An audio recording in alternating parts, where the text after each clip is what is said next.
This is All India Radio. In the program Spotlight, now we bring you an exclusive interview with Chief Executive Officer of Government E-Marketplace, GEM, Prashant Kumar Singh, on reaching new milestones. Interviewer is Arjun J. Chaudhary, AIR correspondent. GEM is a government e-marketplace with the Ministry of Commerce and Industry. GEM, which is a procurement portal for the Government of India at the central and the state level, which includes PSUs, railways, defence, and is also now focusing at the local level, which is a panchayat level, which is a very new development. And in this program, we will discuss at length not only the volume of business done by GEM, but also in terms of the technical and financial support to vendors of registered buyers and sellers on the government e-marketplace. So, Mr. Prashant, let's begin by asking you about the volume of business done by GEM. I understand that it was launched in 2016. And what has been the progress, briefly? You see, if you see the figures of the last 3 years, the progress has been phenomenal. I mean, what they say that in the IT and the e-commerce sector, there's something called a hockey stick growth. And every startup, every unicorn, aspiring unicorn wants to attain that hockey stick curve. I'm very happy to say that we are on that hockey stick path very much. In the last year, we had done about 38,000 crore cumulative gross merchandise value. That is the order value on GEM. And this year, we have crossed 1 lakh crore. And the beauty of it was that in the last quarter of the last financial year, that is Q4, we surpassed the entire GMV of the last year. So growth has been phenomenal. We've been growing at an increasing rate. So that's a good part about it. But then we have kept abreast with all the technology developments, all the processing platform improvements. So I see a very bright future of growth on GEM in the future. Do tell us about how the procurement process actually takes place in terms of registration, in terms of the criteria by which buyers and sellers can actually interact and carry out the orders and make delivery. You see, we have a different ecosystem as compared to a normal e-commerce platform. We have buyers of the government on one side. It includes all central ministries, all central PSUs, autonomous bodies, state governments, state PSUs and so on. On the other side, we have everybody hooked onto the portal. Seller can be a government seller, it can be a private seller, it can be a big seller, it can be a very small seller. So that is the ecosystem. Now, the process is very simple. Since it is a government purchase, we have to have certain validations in place. We can't allow anybody without any check and balance to just sell to the government. So we have a laid down system of online registration. It's a very smooth and simple process.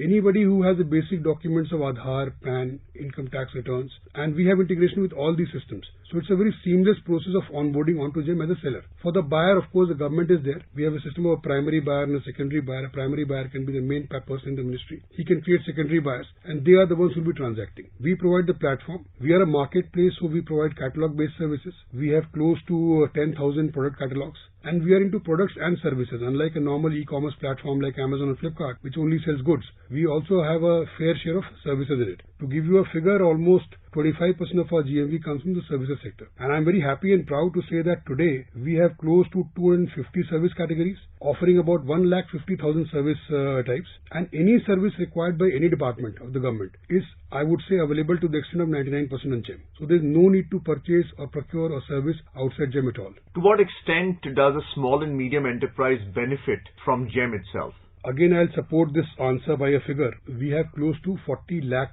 sellers, out of which about 8 lakh are MSME sellers. But if you see our share of the MSME in the total order value, that is close to 57%. So a major chunk of the order is going to the MSME sector. To enable that, there are certain enablers from the government also, in the sense that we do provide for MIA preference, MSME preference for SC, ST, women entrepreneurs. So those are all built into the platform. In addition to that, we also try and make sure that these people are properly empowered in terms of financing, in terms of field support. Unfortunately, over the last 2 years, because of the COVID pandemic, we are not able to reach out face to face. But yes, going forward, we have an elaborate plan in place to reach out to every person. I would say the last man in the queue also, and empower them so as to enable them to transact with GEM. You spoke about GEM being a paperless and a cashless transaction portal, but because of COVID, you want to improve the human interface as far as GEM is concerned. You also spoke about how important it is to provide financial support. So how does this work out? Does a purchase order, once it's sanctioned, does the seller then get financing from an institution which is on your panel? There are 2-3 mechanisms for handling that. The first and foremost is a feature of GEM Sahaya that we have developed. Now, through GEM Sahaya, what we do is, today there's a seller who gets an order of say 10 lakh rupees. He's a small seller. Now, if he gets a second order, he won't have the working capital to fulfill that order. So he won't even think of it. So what we have done on GEM Sahai is that based on the firm GEM order, the first order, he can get a collateral-free loan from the banks who are listed onto it. Initially, they were NBFCs. Now, banks have also started joining in increasing numbers, and it is kind of kicked off. As of now, it is open to proprietorship firms, but very soon we'll be opening it to all and sundry. So it has about close to 6 crore plus loans have been disbursed. It has just taken off. But then the loans have been like from 20 rupees to up to 4-5 lakhs also for the smaller guys. So this form of commercial lending is clearly collateralized by the accounts receivables primarily. Is that not the case? Absolutely.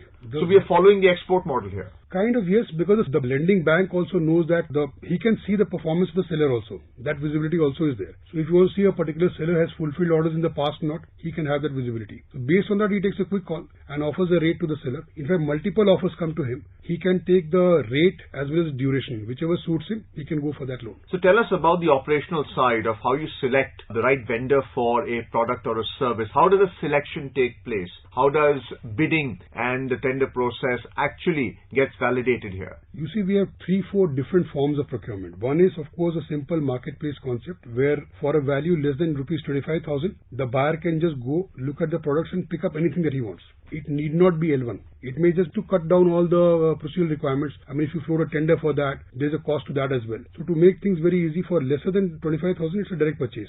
Then we have a L1 system up to 5 lakhs. From 25,000 to 5 lakh rupees, the buyer has to see the options available and select the L1 product which is available, which is matching his requirement. Beyond that, we have a system of bidding and reverse auction. Now, the beauty of the portal comes to play when the reverse auction kicks in. What we have seen is, after obtaining L1, we select about 5 or 10 people to participate in the reverse auction, and the price falls almost 30% beyond that. So there's an immense amount of saving for the buyer once he uses the reverse auction. We also allow the buyer to conduct bidding and reverse auction for lesser values if he so desires. So that option is also there. So we're talking about pricing here, we're talking about delivery of the consigned goods or the service itself which is promised under the contract. How binding are all these arrangements in place? How do you ensure that once it's validated, then the vendor actually delivers the product or the service? I'll first give you the advantages.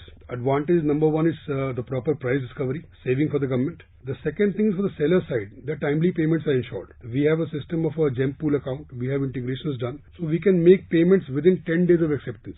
Once the buyer issues a certificate called a crack, once the crack is done, within 10 days the system can release the payment. In most of the cases. Where the integration is not, that there may be some delay, but we are working on that as well. The third thing is quality. I mean, unlike a normal e-commerce platform, you don't have to make payment upfront. You see the goods, you are satisfied with the quality, and then you make the payment. So that option is there. Now, how do we enforce that? Number one, the selection process is very fair. It is very transparent. You can see what is happening on the portal. There is no visibility of buyer and seller to each other. The second thing is we have a system of rating also. If suppose some seller commits to supply a certain quantity or a certain quality and doesn't deliver on his promise, his rating goes down and the buyer can see that. So going forward, the thing is getting populated now. With more and more transactions happening, a stage will come when the buyer can actually use a filter. I don't want people who are below rating 3 out of 5. So that will automatically reduce the non-performing ones.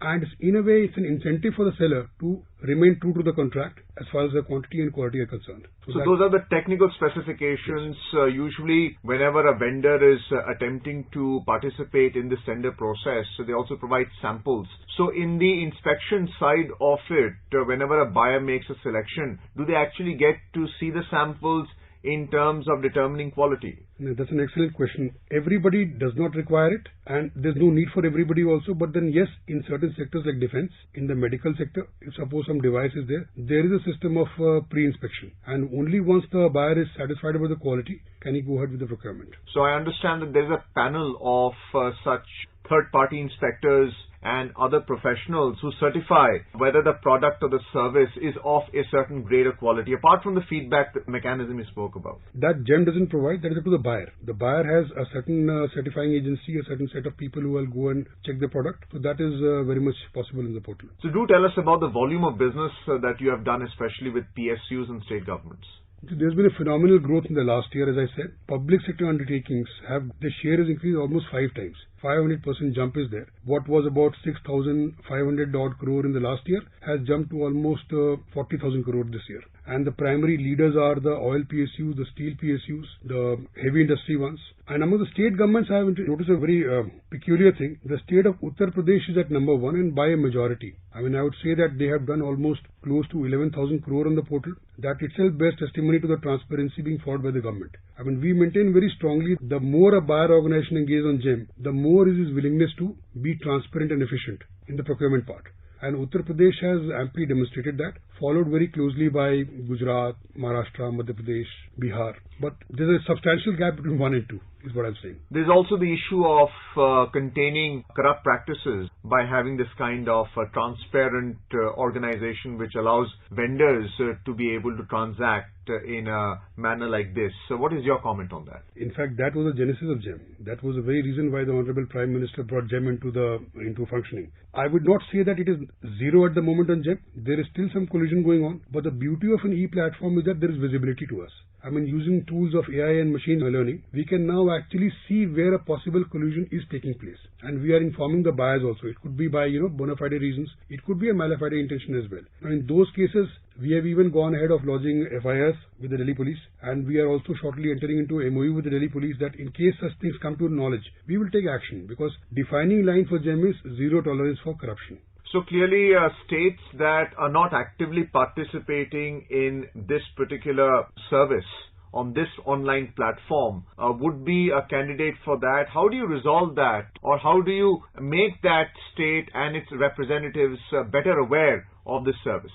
Different states participating at different levels is not only because of the willingness or unwillingness to come onto GEM. In some cases, they have developed their own platform and they are more comfortable doing that. They say that ours is maybe, it is better for our sellers and buyers.